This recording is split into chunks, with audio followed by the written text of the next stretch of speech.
So in German, there's a word. There's no really English equivalent for it, and it's called Schadenfreude.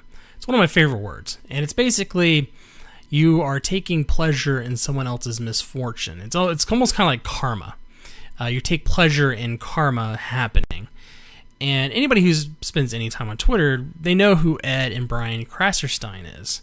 I wouldn't necessarily call them trolls, but they are very super anti-Trump, and they've kind of built a following from this. And then they do have a website, and they do have a podcast, and to be honest, I've never listened to it, or I've never gone to their website, because seeing their tweets, I know the kind of people they are, and I have no interest in seeing what they have to say. But there's some news here that they have been banned on Twitter, which I think is hilarious. They got caught up in, I guess you could say it's Twitter's token diversity ban. They occasionally have to ban someone on the left just to kind of, take some focus off of them banning all the people that are on the right. But so they got banned apparently for using multiple accounts. Which, again, having multiple Twitter accounts isn't a problem, but using multiple accounts for doing things like promotion or stuff like that, in a way, almost kind of like botting in a way, those are against the terms. So we have here from the website Florida Politics. I don't know anything about this website, but they actually did an interview with the Krassensteins. So I wanted to kind of see what their take was on the banning. And so we have here, and I didn't know this, they are based in Florida, Fort Myers specifically. So it was Jacob Ogles, I don't know. Sorry if I'm mispronouncing your name, dude. He goes, anyone who follows President Donald Trump on Twitter has seen the names Ed and Brian Krassenstein, which for some reason they're always the first reply on every time I look at a Donald Trump tweet. They're like the first reply there. I don't know why, but why Twitter like promotes them. Well, I guess maybe I do know why until Twitter had to ban them.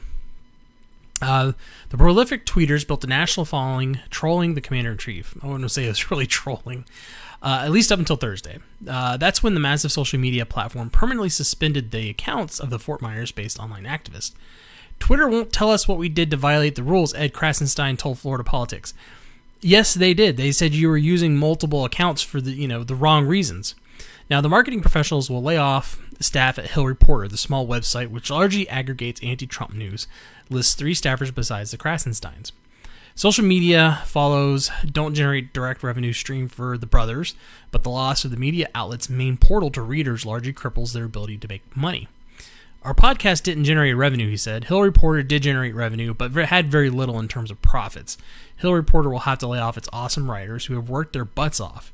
One of our writers just had a heart attack, now being faced with cancer treatments. She's a student and can't even afford her rent. This is devastating to her. Why didn't you pay her more?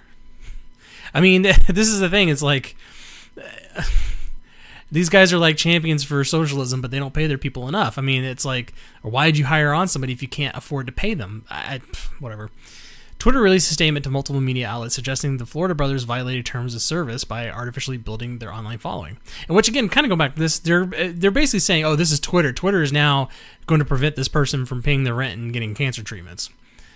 It's not their fault. It's Twitter's fault. The Twitter rules apply to everyone, Twitter said, according to The Hill. Operating multiple fake accounts and purchasing account interactions are strictly prohibited. Engaging in these behaviors will result in permanent suspension from the service. At the time of the suspension, Ed Krassenstein boasted about 900,000 followers, and Brian had another 700,000. But Ed denies any funny business in building up those numbers. Well, of course you would say that. We never purchased account interactions or were perplexed, he said. We did have multiple accounts, but they were only used so we could view threatening tweets made by people who had us blocked. We didn't use it for anything misleading or malicious, so that can't be the reason. It's very strange. So basically, you use the other accounts to get around people blocking you. I'm pretty sure that's against the terms. And to them, this is okay, right? So now, knowing the Krassensteins, if somebody on the right, who was conservative, did the same thing, they would be reporting them to Twitter. Right, so they went around the block feature because they wanted to find people who made threatening tweets, like there's some kind of Twitter police. This is why. This is right here. I mean, it's pretty clear. Ed Krassenstein acknowledges his account originally began as a Justin Bieber fan club account. This just gets better and better. He's not a fan, but said it was part of the failed commercial endeavor. After Trump's election, Ed Krasenstein said he used the account to criticize the new president. He changed the handle to his own name at that point. The account was 9 years old, so it was around for a while, he said. We followed people who were also anti-Trump and replied to Trump's tweets. It just sort of took off. Critics have long questioned the large following the Krasensteins both enjoy, but the marketing executives seem chiefly to have built a following in two visibly clear ways. The two follow nearly as many people as follow them and appear to have built an audience through followbacks. The two accounts would also frequently be among the first to respond to most of Trump's tweets, in turn reaching the president's more than 60 million followers. Since the brothers' accounts were permanently suspended on Thursday, they could still log in but cannot tweet, retweet, or message anyone. Other users can no longer see the feeds for their accounts. Numerous accounts using the brothers' avatars and variations of their names have popped up in the last 48 hours. None of them are us, Ed said, and I've been reporting the ones I see. I just realized this guy doesn't even have a Florida Politics email address. That's kind of interesting. So anyways,